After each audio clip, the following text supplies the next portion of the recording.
Nous bénissons Dieu pour sa grâce. Amen. Amen. Tu vas saluer ta soeur et ton frère qui est à côté de toi.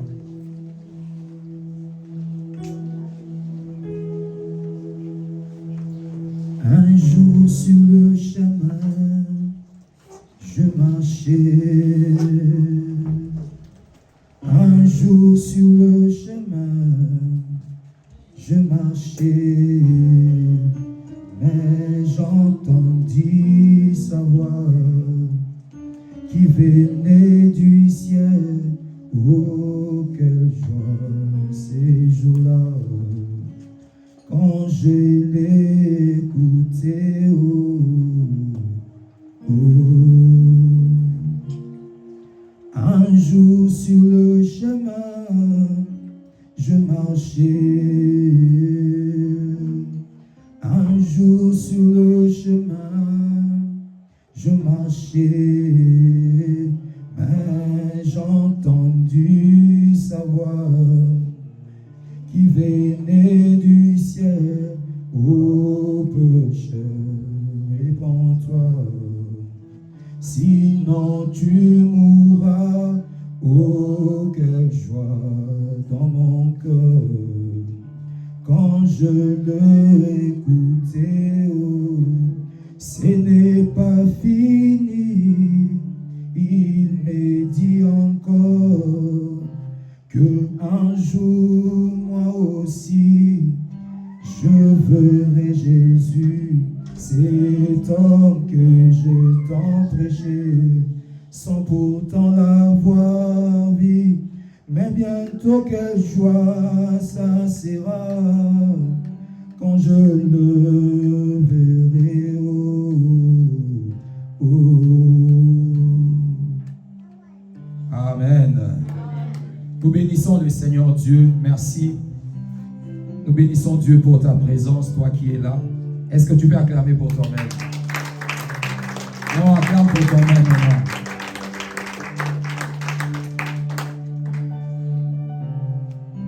Ah, tu as eu maintenant le son. Gloire à Dieu. Nous bénissons Dieu, notre Père, qui nous fait grâce d'être là. Vous savez, venir à l'église sera une très grande bénédiction que nous ne pourrons avoir sur la terre. Venir dans sa maison, voilà pourquoi le psalmiste dit: je suis dans la joie lorsqu'on me dit allons dans la maison de l'Éternel. Je suis dans la joie. La joie, ce n'est pas à cause de ceux qui disent allons. La joie, c'est à cause de ce qui nous attend dans sa maison. Et en ces lieux, même si un homme ne te dit rien, Dieu te dit tout. Amen. Même si un homme ne te dit rien, Dieu te dit tout. Nous bénissons Dieu depuis le début du mois. Nous sommes en train d'évoluer en parlant concernant l'influence de l'Église. Et par la grâce de Dieu, le Seigneur a voulu qu'on parle pendant toute cette année de combien l'Église, son appel, c'est de pouvoir influencer le monde. L'Église, son rôle, ce n'est pas de rester dans ses quatre coins, en train de jouir de prière, en train de jouir de parler en langue, en train de jouir toutes ces choses. Mais le rôle de l'Église, c'est de pouvoir voir le monde. Parce que l'Église, elle a été appelée par rapport à cela. Il nous a tirés du monde, pas pour nous éloigner, mais il a voulu nous tirer là, pour nous transformer, afin de nous faire revenir encore au même endroit. On peut regarder l'exemple de Moïse. Quand Moïse a quitté l'Égypte, il ne pouvait pas aussitôt sauver Israël. Il est parti d'abord. Quand il a rencontré le Seigneur, c'est alors qu'il a eu la force de pouvoir revenir encore auprès de son peuple pour pouvoir sauver ce peuple. Et en nous sauvant, Dieu ne nous a pas éloignés physiquement du monde, mais il nous a éloignés concernant ce qui est la vie du monde. Mais il veut que l'on rentre encore dans le monde parce que le monde nous attend. Le monde a besoin de nous. Un jour, tu es venu au Seigneur parce qu'il y a quelqu'un qui était sauvé, qui s'est dit que je ne partirai pas, je dois revenir là-bas pour aller chercher quelqu'un. Et on est venu te trouver un jour. Il t'a trouvé peut-être dans un bar, il t'a trouvé peut-être, on n'avait pas de bonne vie. Ceux qui nous ont prêché l'évangile, ceux qui nous ont sauvés, ceux qui nous ont emmenés au Seigneur, quand ils sont venus nous parler du Seigneur, on était encore dans le monde. Mais celui-là a accepté de revenir vers quelqu'un qui n'était pas sauvé, afin de lui parler de Christ. Et aujourd'hui, nous sommes sauvés. De même façon, toi aussi, toi, moi aussi, nous devons rentrer dans le monde pour aller sauver d'autres. Ça, c'est le rôle de l'Église, on avait dit. Et on a passé par l'identité de l'Église en parlant de Matthieu 5, 13, à partir du verset 13 jusqu'au verset 16, où Jésus nous a parlé que nous sommes la lumière, le sol de la terre et la lumière du monde. Et le Seigneur voulait nous parler de la responsabilité de l'Église. De la même façon, le sel a la responsabilité par rapport à la terre. De la même façon, la lumière a la responsabilité par rapport au monde. Nous aussi, chrétiens, nous avons la responsabilité autant concernant le monde. Et nous avons dit que le sel et la lumière, non seulement ils ont de responsabilités, mais ils ont quelque chose en eux. Jésus a dit vous êtes. Il n'a pas dit vous serez. C'est-à-dire, et devenant chrétiens, déjà au-dedans de chacun de nous, nous avons une vie à pouvoir communiquer. En nous sauvant, il nous a donné la vie. Et cette vie est communicable. Cette vie n'est pas pour attendre le ciel, mais cette vie qu'il nous a donnée, c'est pour que nous arrivions à communiquer à d'autres personnes. Voilà pourquoi la Bible dit, nous voulons que vous soyez en communion avec nous, car notre communion est avec le Père et son Fils. Le désir d'un chrétien, c'est de pouvoir amener quelqu'un qui est dans le monde, afin d'entrer aussi dans ce même monde, le royaume de Dieu, le royaume de la lumière, afin que nous puissions jouir. Et nous avons dit que le sel et la lumière avaient quelque chose à donner. Et Jésus a dit, la lumière, on n'allume pas pour le mettre à un endroit caché. On doit l'exposer afin que toute la maison soit éclairée. Voilà pourquoi nous ne devons pas fuir. Parce que si nous allons loin du monde, c'est comme si on prenait notre lumière que nous sommes et nous allions nous cacher. Je peux allumer une torche dans l'obscurité, mais si je cache la lumière de la torche ne pourra pas éclairer. Voilà pourquoi quand nous avons une lampe torche, on l'amène bien à un endroit bien situé, là où nous cherchons la chose. On ne le met pas là-bas pendant qu'on cherche la chose là-bas. On l'amène à l'endroit où on cherche la chose. Et Jésus a dit que votre lumière luise en fait dans les ténèbres. C'est-à-dire que ta lumière, la lumière que tu es, tu dois l'amener à l'endroit où il y a le ténèbre. Tu ne dois pas te cacher. Tu ne dois pas t'éloigner. Je ne dois pas dire que ça ne me concerne pas, ça c'est leur vie. Non. C'est leur vie, mais c'est ta responsabilité. Je ne sais pas, peut-être le Seigneur Jésus nous jugera concernant des gens qu'on en a laissés, qu'on n'a pas pu sauver. Mais ils étaient à notre disposition. Ils étaient là en train de nous attendre, comme l'eunuque éthiopien qui attendrait Philippe. Il a dit que notre lumière puisse luire dans les ténèbres. Le dimanche passé, on a parlé de la lumière. Et aujourd'hui, on va avancer dans un autre thème, mais ça sera toujours dans le cadre de l'influence. Mais on va nommer ça autrement. On va prendre Jean chapitre 4. Jean chapitre 4, on va prendre nos Bibles. Même le téléphone, pas de problème. Si tu ne l'as pas, tu peux le télécharger. Certainement, tu as la connexion. Jean chapitre 4, on va commencer par le premier verset. On va aller, je crois, jusqu'au verset 7. Et puis, on va sauter. On nous parle de la femme samaritaine. Je vais lire au nom du Seigneur Jésus. Le Seigneur sut que le pharisien avait appris qu'il faisait et baptisait plus de disciples que Jean. Toutefois, Jésus ne baptisait pas lui-même, mais c'était ses disciples. Alors il quitta la Judée et retourna en Galilée. Comme il fallait qu'il passât par la Samarie, il arriva dans une ville de Samarie nommée Sichar, près du champ de Jacob, avait donné à Joseph son fils. Là s'est trouvé le puits de Jacob. Jésus, fatigué du voyage, était assis au bord du puits. C'était environ la 6e heure. Une femme de Samarie vint puiser de l'eau. Jésus lui dit, donne-moi à boire. Car ses disciples étaient allés à la ville pour acheter de vivres. On peut sauter directement. Nous connaissons bien l'histoire, on va résumer. On prend directement le verset 27.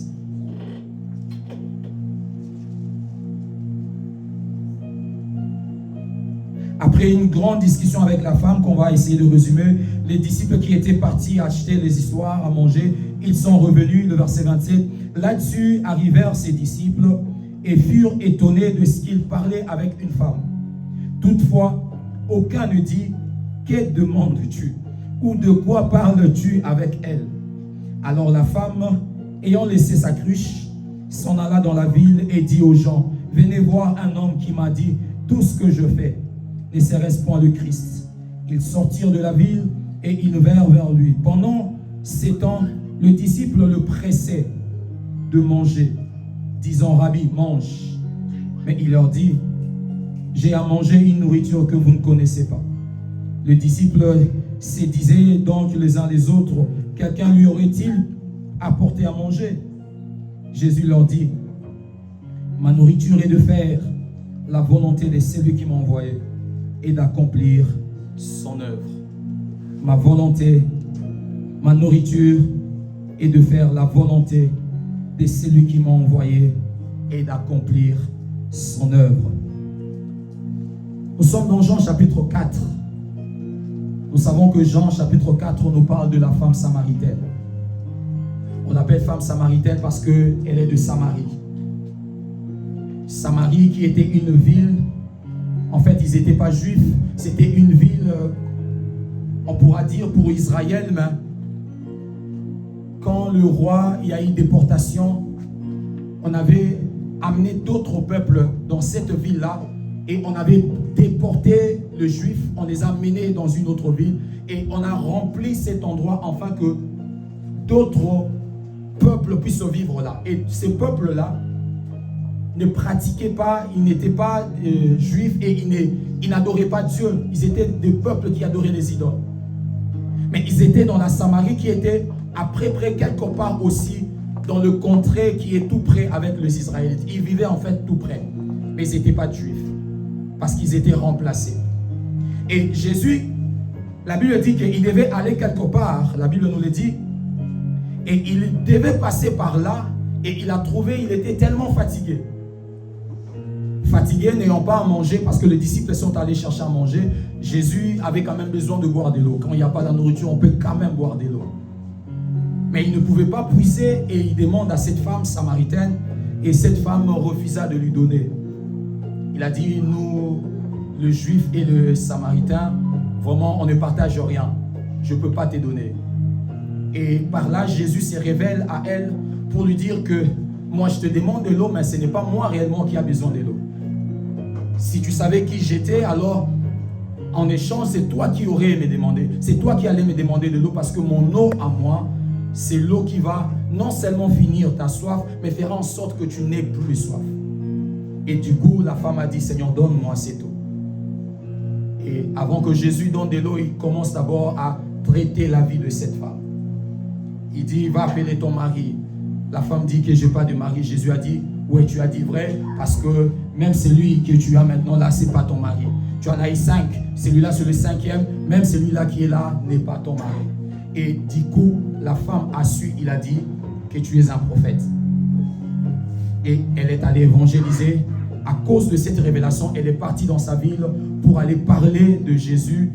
Et quand la femme était avec Jésus, le disciple, était allé chercher à manger parce que Jésus avait faim. Amen. Jésus avait faim. Le thème d'aujourd'hui, c'est ma nourriture. C'est de faire la volonté de Dieu. 2 points, influencer.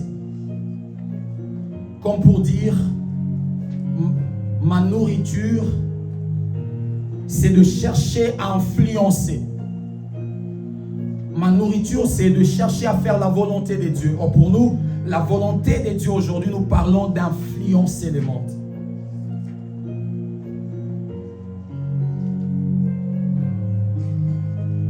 Jésus dit à ses disciples, ma nourriture.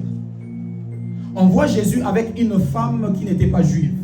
Une femme qui n'adorait pas Jésus, qui n'adorait pas le Dieu des Juifs. Une femme, oui, il dit que notre père Abraham nous a laissé ses puits. Mais en fait, cette femme-là, étant que dans la Samarie, ils n'adoraient pas réellement Dieu. C'était un peuple un peu mélangé de tout. mélanger de tout.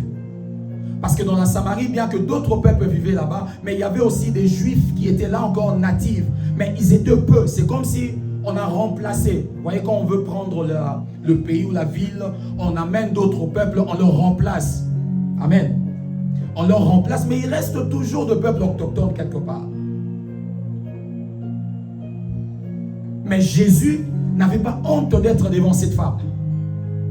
Malgré l'opposition de la femme, malgré que la femme refusait à donner Jésus de l'eau, mais Jésus savait, en voyant la femme, Jésus a su que ici c'était un lieu pour moi de pouvoir influencer.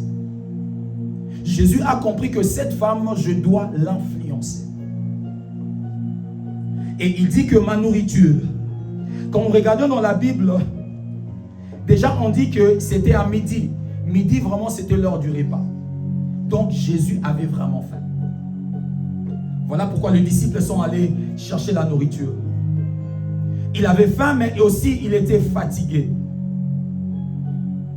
Il était fatigué. Mais au lieu de gérer ou de résoudre d'abord sa famine, sa faim, Jésus laisse d'abord sa faim à part. Il se tourne d'abord à autre chose. Jésus, tu as faim. Tu voulais juste atténuer ta famine un peu en buvant de l'eau. Mais Jésus, qu'est-ce qu'il y a avec cette femme? On peut dire à Jésus, Jésus, tu as oublié, c'est pourquoi tu es devant cette femme. Tu es devant cette femme pour demander de l'eau. Parce que tu as faim, tu dois boire un peu de l'eau, sinon tu risques de mourir. Mais Jésus, au lieu de se fixer devant cette femme concernant un discours parlant de l'eau, Jésus tourne le discours. Il commence à vouloir établir la volonté de Dieu.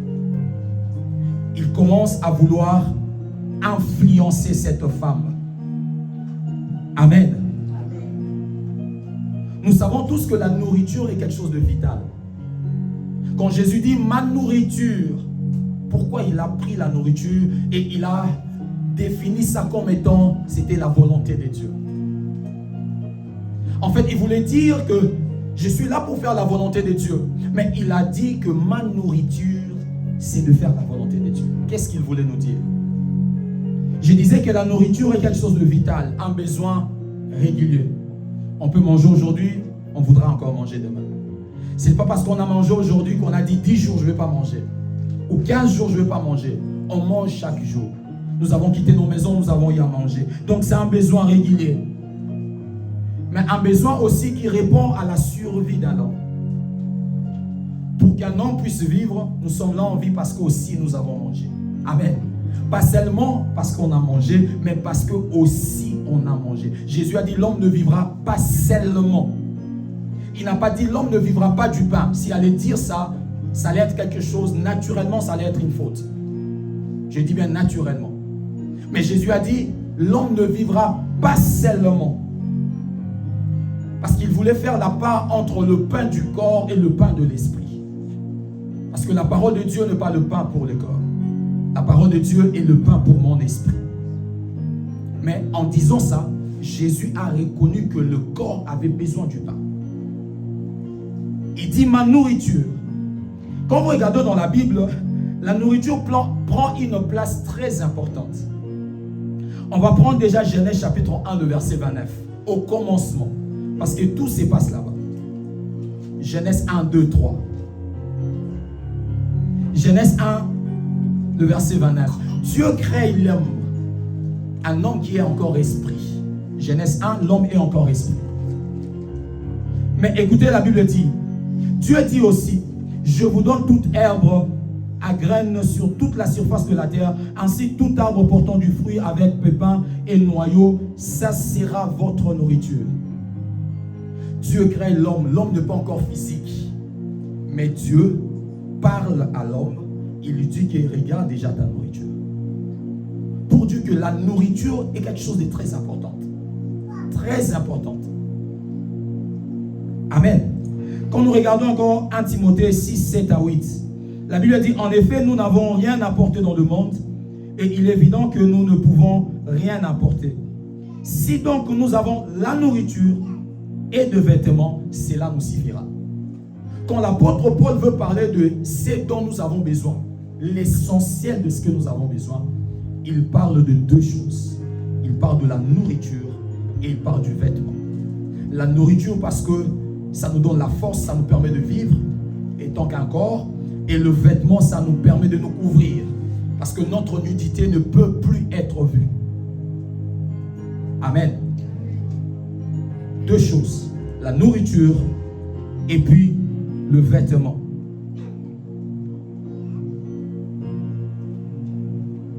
La nourriture est très importante. On regarde l'histoire d'Ésaü. On voit que Ésaü avait donné son droit d'aînesse à son frère Jacob. À cause de quoi? La nourriture. C'est-à-dire, à cause de la nourriture, Ésaü était capable de livrer son droit d'aînesse. Son droit d'aînesse. Parce qu'il avait faim à ces moments-là. Il a dit, mais si je reste comme ça, je vais mourir. Si je reste comme ça, je vais mourir. Alors, qu'est-ce que j'ai à donner? Il a pris même ce qui était plus grand pour sa vie, le droit d'aînesse. Il a donné à cause de la nourriture. Alors, quand Jésus dit que ma nourriture, Jésus ne parle pas d'une chose de faible. Quand Jésus dit que ma nourriture, c'est de faire la volonté de Dieu, Jésus n'est pas en train de rabaisser la volonté de Dieu. Au contraire, Jésus est en train de élever la volonté de Dieu. Il est en train de placer la volonté de Dieu au plus haut niveau.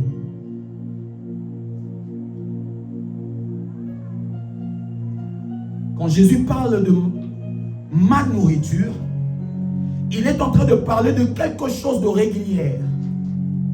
Pour dire que faire la volonté de Dieu pour moi et pour toi, ça doit être non seulement quelque chose de très important, mais aussi quelque chose de régulier.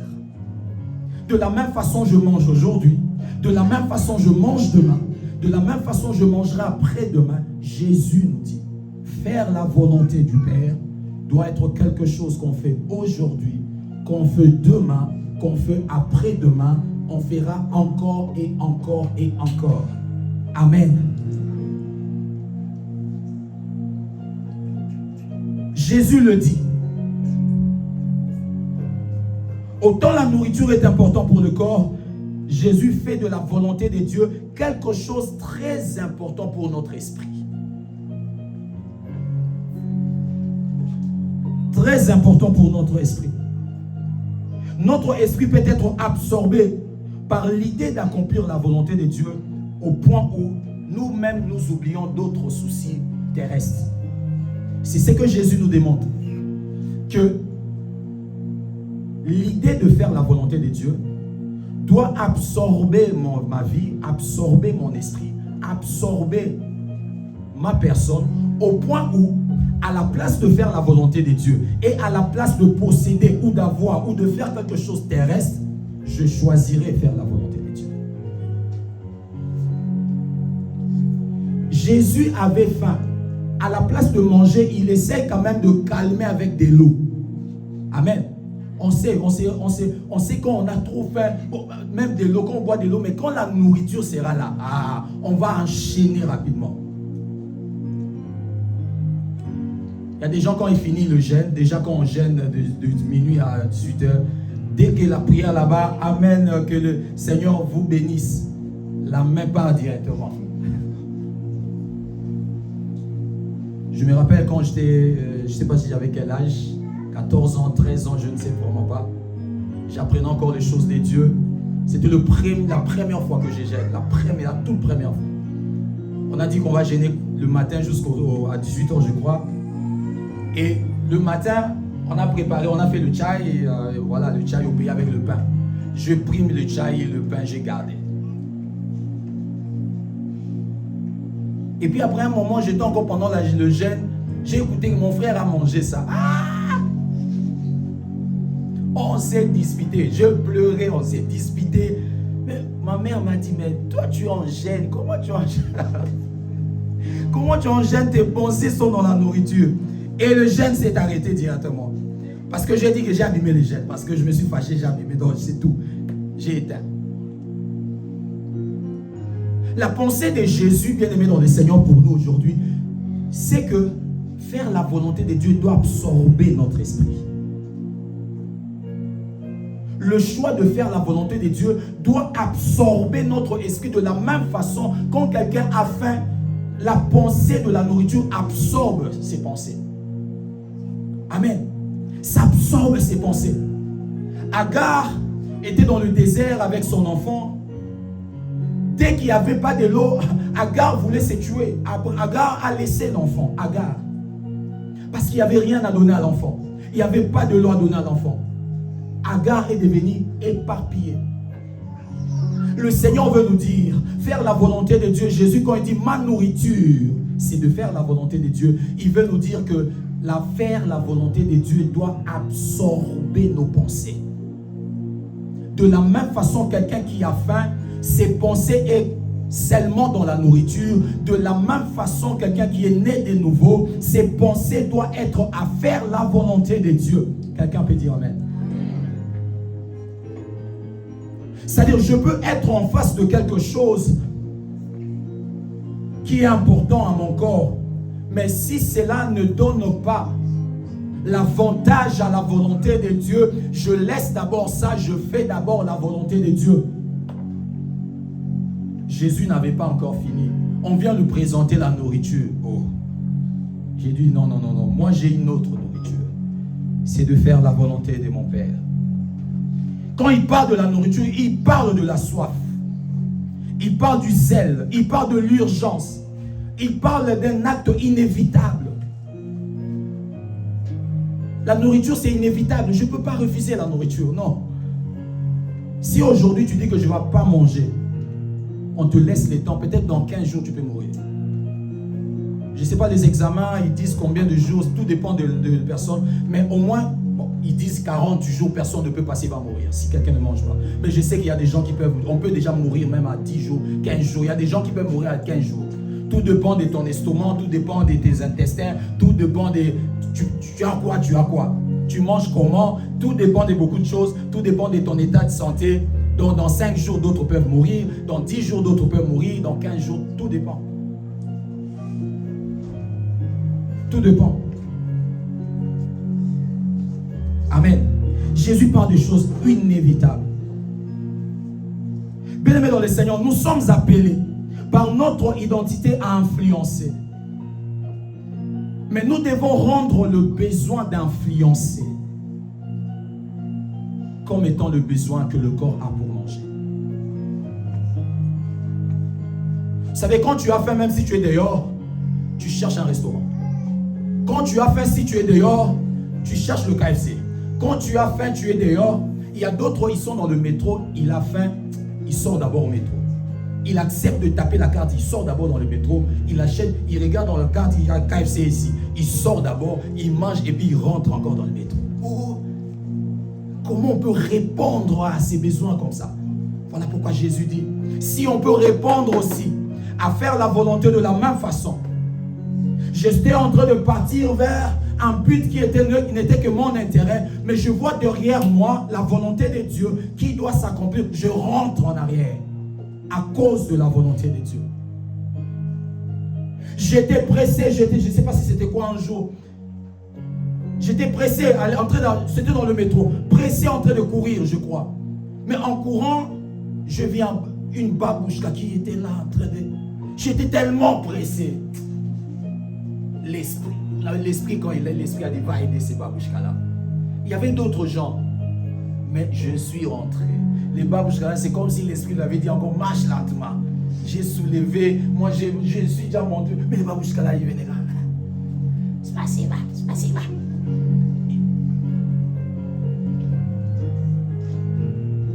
Bien-aimés dans le Seigneur, c'est comme ça que Jésus nous dit, de la même façon, vous répondez à la soif de la nourriture.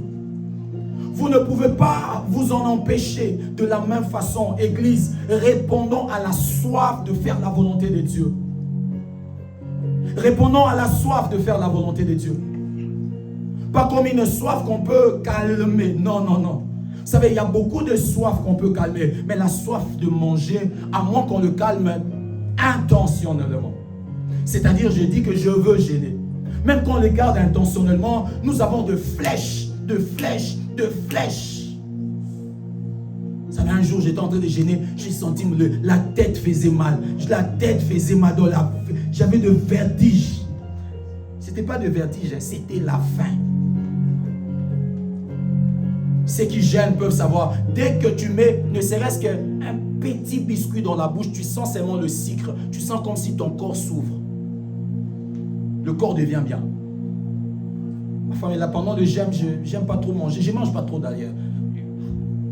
Parce qu'il n'y a plus l'appétit, l'appétit a été ravi. Mais ne serait-ce que quelque chose d'un peu que tu mettras, ça te calme. Voilà pourquoi tu peux jeûner même 20 jours avec des fruits. Tu peux jeûner même 30 jours avec seulement du miel. Le miel là seulement, des cuillères de miel, c'est tout, je dors. Demain je vais me réveiller encore. Fin, 18h je prends ou 19h je prends du miel. Le sucre là seulement, c'est tout.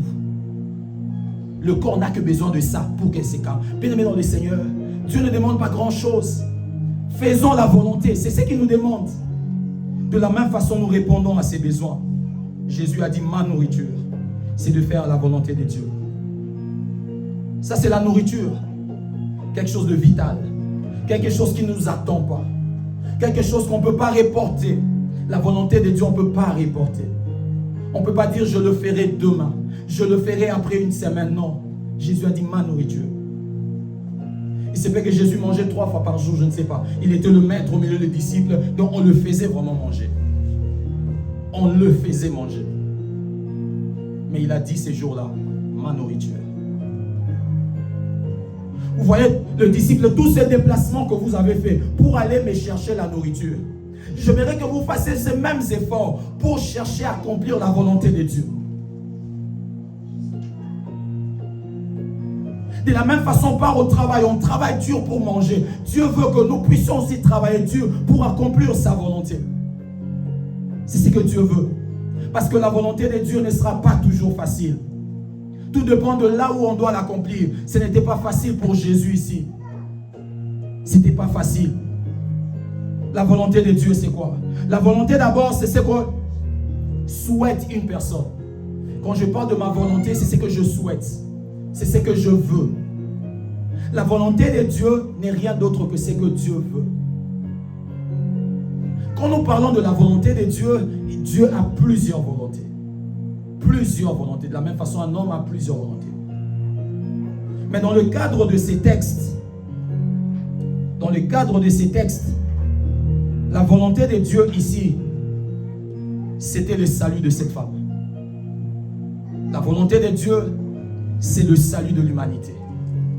Dans le cadre de ces textes et dans le cadre de notre thème influencé, la volonté de Dieu auquel nous devons nous focaliser cette année, tout en ne négligeant pas les autres volontés, c'est la volonté de gagner les âmes. C'est la volonté d'amener le salut à l'humanité.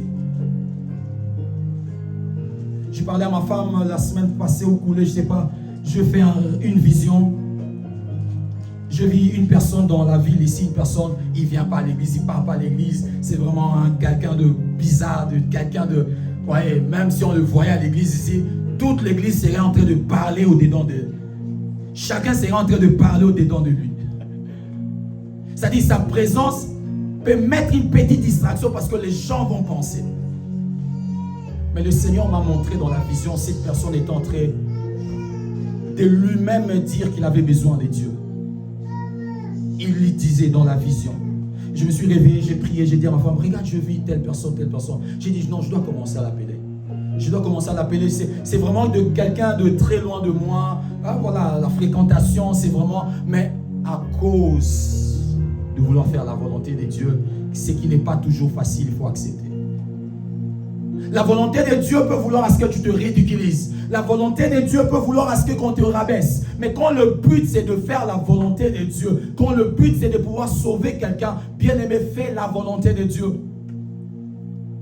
Fais la volonté de Dieu. Combien de fois n'avons-nous pas été ridiculisés à cause de manger? Pourquoi ne pas accepter d'être ridiculisé à cause de faire la volonté de Dieu? Je disais dans ces textes, la volonté de Dieu, c'est le salut de l'humanité. Dieu a plusieurs volontés. Mais quand nous voulons influencer la volonté de Dieu, à accomplir, c'est que on doit aller vers ceux qui ne connaissent pas Dieu, leur parler de Dieu. C'est ce que la volonté de Dieu veut de toi aujourd'hui. Dieu veut que tu regardes cette volonté de la même façon que tu regardes la nourriture pour ton corps. Dieu veut que chacun de nous commence à regarder ces besoins-là comme un besoin pour notre esprit. De la même façon, tu ne peux pas dormir 2 jours sans manger. Dieu ne veut pas que tu fasses aussi 2 jours. César ne fait pas 2 jours sans parler à quelqu'un de Jésus. Même si ça ne sera pas pour gagner quelqu'un, mais ne serait-ce que pour rappeler à quelqu'un. Parce qu'il n'y a pas que de personnes à gagner, il y a aussi de personnes à relever. Il n'y a pas que de personnes à gagner, mais il y a aussi de personnes à relever.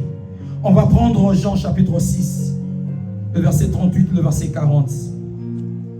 Jean 6. Jean 6, je disais, le verset combien j'ai dit?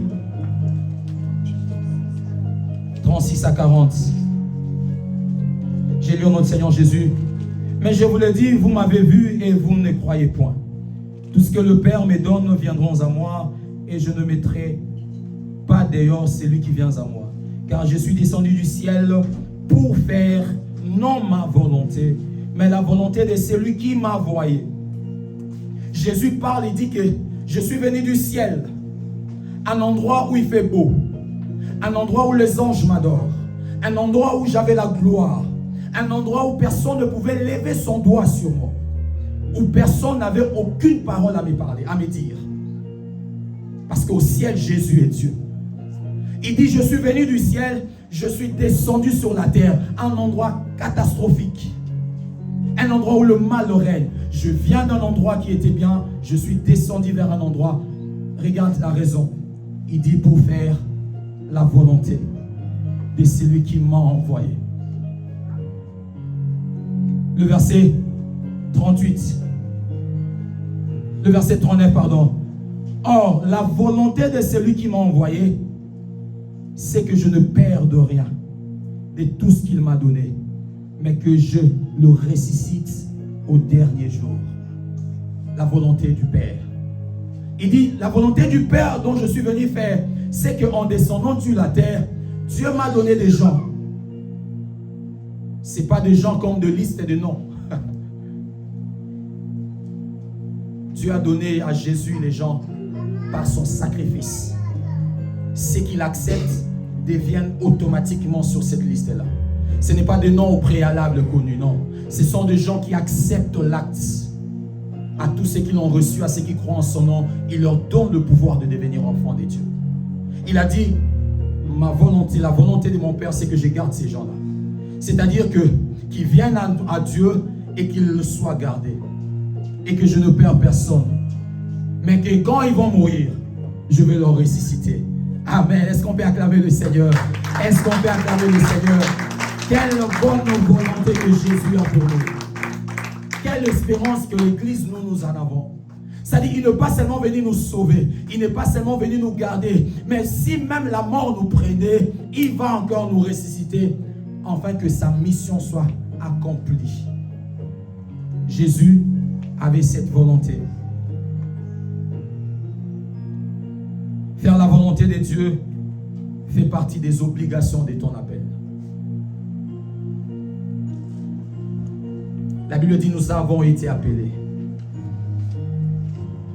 Romains 8 nous dit, ce qu'il y a, il les a appelés, il les a aussi justifiés. On a été appelés. Mais faire la volonté de Dieu fait partie des obligations, pas de choix à faire. J'insiste. Ce n'est pas un choix à faire la volonté de Dieu. Quand on est appelé par Dieu, quand on est enfant de Dieu, faire sa volonté devient une obligation. Pas une obligation dont on nous fouette pour le faire, mais une obligation par rapport à notre nature. C'est-à-dire, sans qu'ils nous le disent, l'effet que nous sommes nés de Dieu, c'est au-dedans de nous, cette obligation-là. Mais il faudrait seulement de temps en temps qu'ils nous rappellent. Ça fait partie des obligations. Amen. Nous influençons le monde quand faire la volonté de Dieu devient une priorité. On peut dire on va influencer. On peut dire qu'influençons. On peut prêcher église influençant. Mais si chacun de nous ne fait pas de faire la volonté de Dieu une priorité, c'est-à-dire une chose classée en première classe, on n'influencera pas. Aujourd'hui, on peut dire en général, par rapport au temps, je ne sais pas s'il faut le comparer ou pas, mais on peut dire que l'église aujourd'hui a du mal à influencer le monde. Pourquoi? Parce que l'église ne fait pas de ça comme une priorité. L'église a beaucoup d'autres priorités aujourd'hui. L'église a beaucoup de priorités aujourd'hui, construire des temples. Ce qui n'est pas mauvais, nous aussi on en a besoin. L'église a des priorités aujourd'hui. Quand les gens viennent à l'église, ils viennent pour eux. Les gens ne viennent pas pour le monde. Les gens ne viennent pas pour les autres. Les gens ne viennent pas pour des missionnaires. Quelqu'un ne vient pas comme un élève. Il vient étudier pour avoir l'intelligence enfin d'aller travailler dehors. Non. Les gens viennent pour eux. Les gens viennent pour vivre le miracle. Les gens viennent pour que Dieu fasse des choses pour eux. Ils ne viennent que pour ça. Faire la volonté de Dieu n'est pas priorité. Alors quand la volonté de Dieu n'est pas une priorité, l'église ne sera que là pour eux, pour nous-mêmes. On sera là que pour nous-mêmes. Le monde souffrira, on sera là pour nous-mêmes. L'église doit être pour le monde. Et on doit faire de ça une priorité. C'est-à-dire, on doit le mettre au premier rang. On ne peut pas voir des choses de la part de Dieu au premier rang. Non. On doit d'abord faire la volonté de Dieu au premier rang. Je disais le dimanche passé, le testament de Jésus, on sait que le testament, ça pèse. La dernière parole de Jésus, c'était « Allez, faites de toutes les nations des disciples ». Il y a un homme qui est mort et il était dans une église. L'église voulait faire le deuil, prendre le corps. La famille avait refusé. La famille, c'était quelqu'un de très important. La famille a refusé. Et jusqu'à ce que quelqu'un de la famille qui était avec lui à l'hôpital, vient dire à la famille les dernières paroles du défunt. Il dit que le dernier parole qu'il m'a dit à l'oreille, il a dit, c'est que ce soit mon pasteur qui m'enterre. Dès que la famille a écouté ça, ils ont donné à l'église le corps. Ils ont refusé au début. Mais quand ils ont écouté la dernière parole de l'homme qui est mort, ils ont lâché. Parce que la dernière parole, ça pèse. L'église va influencer lorsque faire la volonté de Dieu, gagner les âmes, deviendra une priorité. Pas la priorité du pasteur, la priorité de tout et chacun de nous.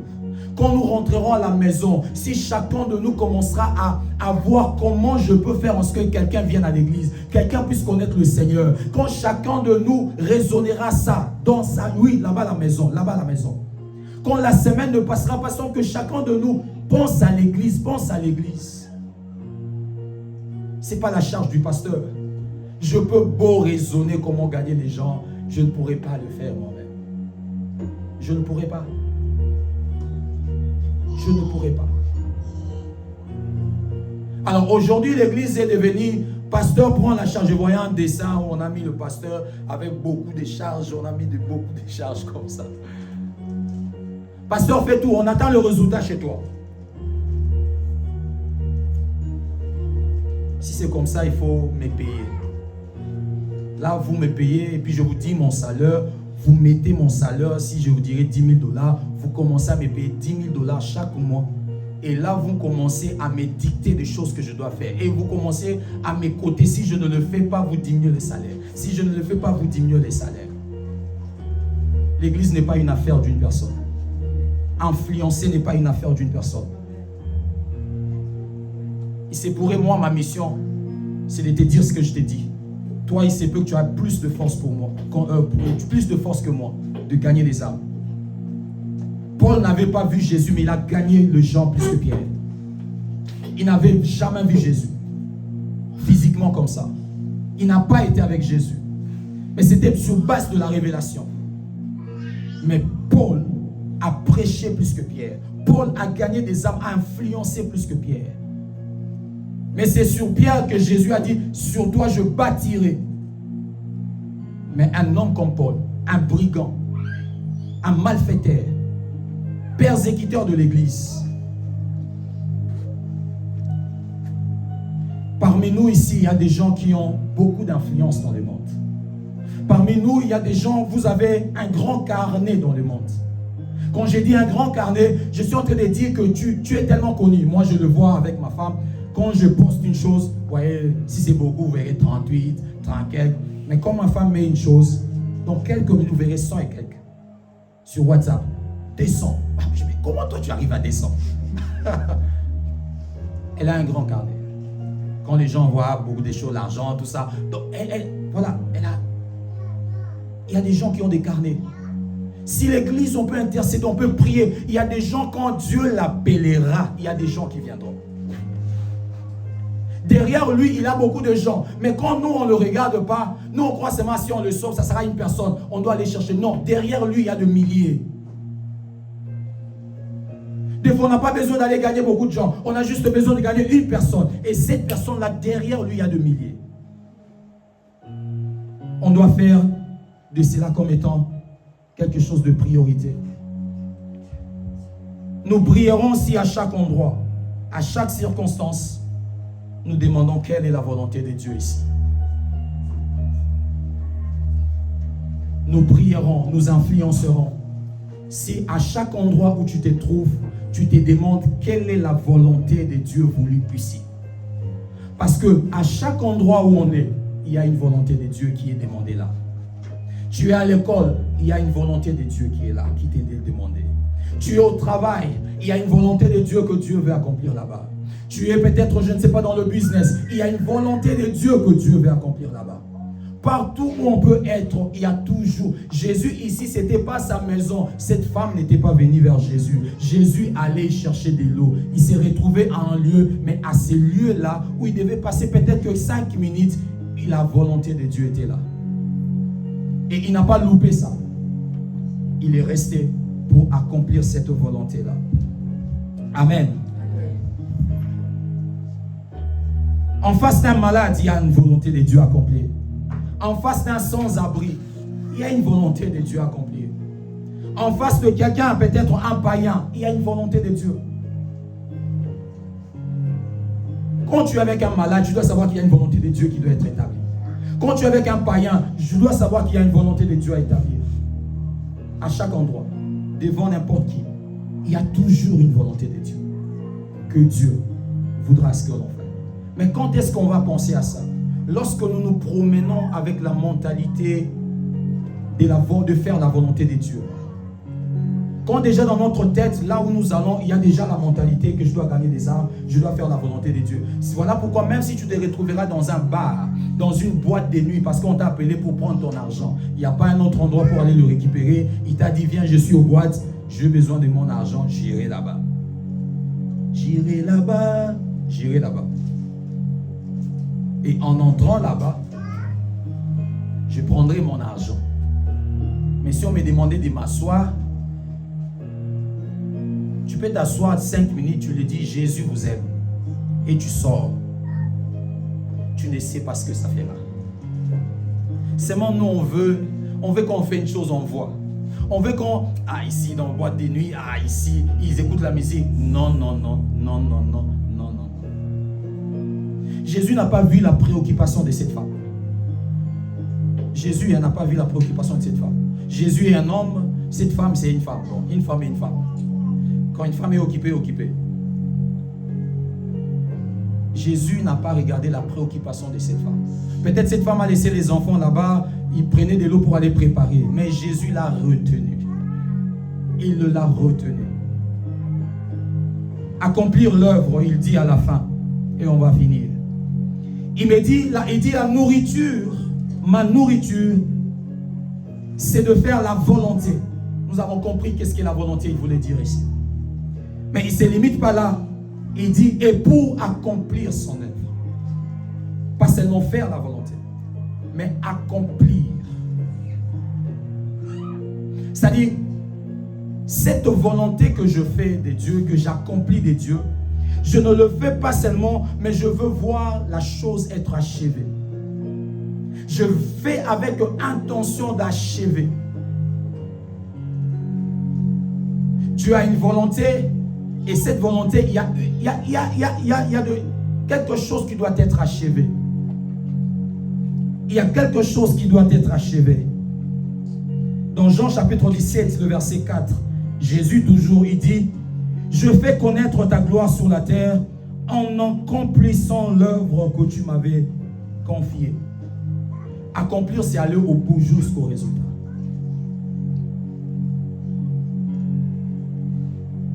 Des fois, nous faisons des choses comme on dit en lingala kodiota. Amen. On diota l'évangile. On diota seulement l'évangile sur quelqu'un. On diota. Souvent, tu trouves quelqu'un que tu trouves chaque jour, hein, mais tu lui parles une seule fois. Toi, tu ne viens pas à l'église. Déjà, quand vous commencez à attaquer, à taquiner quelqu'un, toi, tu ne viens pas à l'église. C'est déjà pas une bonne introduction. Déjà, tu le juges. Il ne faut pas le juger. Alors, toi, tu ne viens pas à l'église. Déjà, vous n'allez pas vous attendre. Déjà, c'est fini. Déjà, c'est fini.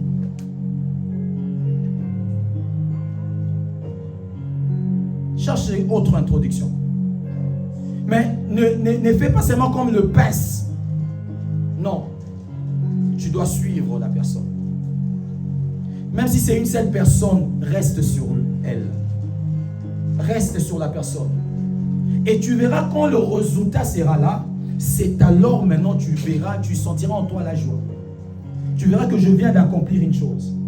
Beaucoup souvent nous disons non, on dit appelons les gens. Non, on appelle, pasteur, j'appelle. Tu appelles seulement. Toi, tu ne fais qu'appeler. On ne t'a pas demandé d'appeler les gens. On doit cesser d'appeler les gens de venir au culte. Ce n'est pas une bonne chose. C'est une bonne chose, mais ce n'est pas une bonne chose. Je crois que vous me comprenez. Arrêtez d'appeler les gens, viens à l'église. Il viendra à l'église et partira. Le but, ce n'est pas qu'il vienne à l'église. Même quand tu l'appelles de venir à l'église, mais tu dois le suivre pour qu'il ne vienne pas seulement, mais qu'il reste. Parce que le but, c'est qu'il reste, qu'il apprenne, qu'il grandisse. Mais trop souvent, nous nous réjouissons parce que la personne est venue, quand on dit qui t'a invité, c'est la sœur qui m'a invité. Acclamons le Seigneur. Demain, la personne ne vient pas. Après demain, la personne ne vient pas. Après demain. Quand on te demande, parce que je ne sais pas, ils ne veulent pas venir. Parce que tu ne l'as fait qu'inviter. Tu ne l'as fait qu'inviter. Jésus n'a pas invité cette femme. Jésus a laissé cette femme elle-même désirer ce que Jésus avait. On doit faire en sorte que les gens désirent Christ. Parce que moi, je ne peux pas présenter Jésus au point où quelqu'un dise « Ok, je vois, j'accepte ». Non, ça c'est l'œuvre de l'Esprit. Ça c'est l'œuvre de l'Esprit. Mais moi je dois suivre, je dois encadrer la personne. Je dois lui rappeler, je dois lui montrer mon amour. Je dois lui montrer que je suis encore là. Et la personne, au fur et à mesure, Dieu commencera à travailler. Jésus a dit, ce n'est pas seulement pour appeler, mais pour accomplir l'œuvre. Accomplir, nous avons dit jusqu'au bout, le résultat. N'abandonne pas à briller par ta sainteté. Il ne faut pas abandonner. N'abandonne pas à briller par ta justice, par ta sincérité, par ta libéralité. N'abandonne pas. Tu es influencé par la libéralité, tu as cessé. Tu es influencé par ta justice, tu as cessé. Tu as dit, moi aussi, je vais serrer comme eux. Je deviendrai injuste. Par ta sainteté, tu brillais, mais tu vois que c'est comme si les gens ne te regardaient pas. Non, les gens le regardent. C'est seulement que le monde n'accepte pas ce qui brille. La Bible dit, la lumière, lui, dans les ténèbres, mais les ténèbres ne l'ont point reçu. Ne l'ont point reçu. Continue à être ce que tu es. Continue à être cette bonne personne. Comme je l'ai dit, faire la volonté de Dieu, c'est difficile.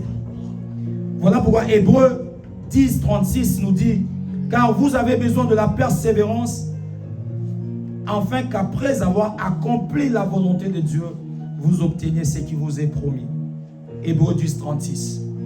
On a besoin de la persévérance. Quand on doit faire la volonté de Dieu, quand on doit influencer, on a besoin de la persévérance. Parce que ce n'est pas au même instant d'influence qu'on voit le résultat. Non. Tu peux appeler quelqu'un, il ne vient pas. Tu l'appelles aujourd'hui, il vient un jour et puis il fuit. Toi, tu dis, ah, je le laisse. Non. Et pourtant, si tu avançais encore, il allait demeurer. Nous tous, on a été découragés par des gens. On appelle quelqu'un et puis on dit, bon, que ça va, on laisse. Mais c'est une faute, c'est une erreur. On doit persévérer. Pour accomplir la volonté de Dieu, ça demande la persévérance. Pour faire la volonté de Dieu, ça demande que l'on décide de le faire, qu'on ait le choix de le faire. Mais pour accomplir cette volonté, ça demande la persévérance. Pour voir le fruit de cette volonté, ça demande de la persévérance. Voilà pourquoi nous devons persévérer. Nous devons persévérer. Les circonstances ne seront pas toujours bien. Vous savez, Jésus a persévéré à la croix. Il a persévéré. On l'a d'abord fouetté. Il est tombé, on a pris quand même son bois. Et puis il est monté, on l'a tapé des clous. Il est monté à la croix. On l'a insulté, on l'a donné de vinaigre. On l'a mis des épines sur la terre. Mais il continuait toujours à faire la volonté de Dieu. Et pour qui il le faisait? Pour ce même personne. Voilà pourquoi à la fin il dit, Père, pardonne-leur. Comment pouvait-il faire ça? Pourquoi? Parce qu'il sait que ici, je ne suis pas pour ces gens. Moi, je fais la volonté de Dieu. La volonté de Dieu, c'est peut-être faire le bien. Même si le bien que tu fais, c'est lui pour qui tu fais le bien, il ne le veut pas. Il n'accepte pas. Toi, tu ne lui donnes pas. Mais toi, tu donnes à Dieu. La seule mentalité que je me suis mis, quand je fais du bien, je le fais à Dieu. Parce que je sais comment Dieu restitue le bien. Un homme peut oublier, un homme peut refuser, mais Dieu, dans ses annales, il y a toujours. Il y a toujours. Je fais le bien parce que je veux faire la volonté de Dieu. Je refuse de me corrompre, pas parce que je ne refuse l'argent. Non, j'ai besoin d'argent. Mais je refuse de me corrompre parce que je veux faire la volonté de Dieu. Parce que je veux faire la volonté de Dieu. Parce qu'en faisant cette volonté, je suis en train de briller. Dans le spirituel, je suis en train de briller. Et cette lumière-là va éclairer quelqu'un. Bien-aimés dans le Seigneur nous demande aujourd'hui quelle est notre nourriture. Pas pour notre corps, mais pour notre esprit. Nous allons rentrer tous, nous allons manger. Amen. Certains savent déjà ce qu'ils vont manger. C'est déjà dans le frigo. Amen. D'autres, il suffit seulement de chauffer. Le riz est prêt, tout est prêt.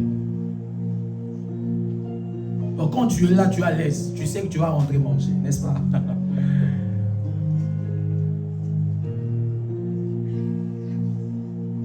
Donnons-nous aussi cette assurance par le Saint-Esprit que quand je rentrerai à la maison, je ferai la volonté de Dieu. Dans les situations qui seront à la maison, dans les appels que j'aurai aujourd'hui, là où je passerai en allant à la maison, je ferai la volonté de Dieu. Dans le métro, je ferai la volonté de Dieu. En rentrant peut-être, il y a une demande qui sera là. Une maman qui sera en route en train de demander l'argent. Tu auras peut-être un 50, 100 roubles. Donne-la. Il n'y a pas mieux à faire sur la terre comme ça. Il n'y a pas mieux. Il n'y a pas mieux comme faire le bien sur la terre. Il n'y a pas mieux. Il n'y a pas mieux. La Bible dit, amassez-vous dans le ciel. Dieu veut que faire sa volonté soit notre nourriture. Quelque chose qu'on ne peut pas s'en passer. Quelque chose qui est en nous. Le corps reconnaît la nourriture. Quand une bouchée entre, on fait une bouchée, le corps sent la nourriture. Il signale que ok, je sens. N'oublions pas la volonté de Dieu. Il y en a plusieurs. Mais aujourd'hui, Dieu nous parle de sa volonté. Et que par nous, que quelqu'un soit gagné dans le Seigneur. Que par nous, que quelqu'un soit relevé. Que par nous, que quelqu'un revienne au Seigneur. Que par nous, que quelqu'un puisse reprendre encore le feu de Dieu. L'amour de Dieu par nous. Si on peut prendre encore beaucoup de temps en laissant nos priorités, prenons ces temps. Si on peut rater encore un autre appel, Parce que nous sommes ici en train de parler avec quelqu'un pour l'annoncer l'évangile. Vaut mieux. Vaut mieux. Vaut mieux finir à parler avec ces personnes-là en laissant d'abord l'autre appel. Tu as un rendez-vous, vaut mieux laisser ces rendez-vous-là. Mais si tu as un autre rendez-vous qui a pour sauver quelqu'un, qui a pour amener quelqu'un dans le Seigneur, on va s'élever, on va prier le Seigneur. Toi, Jésus, je suis sauvé.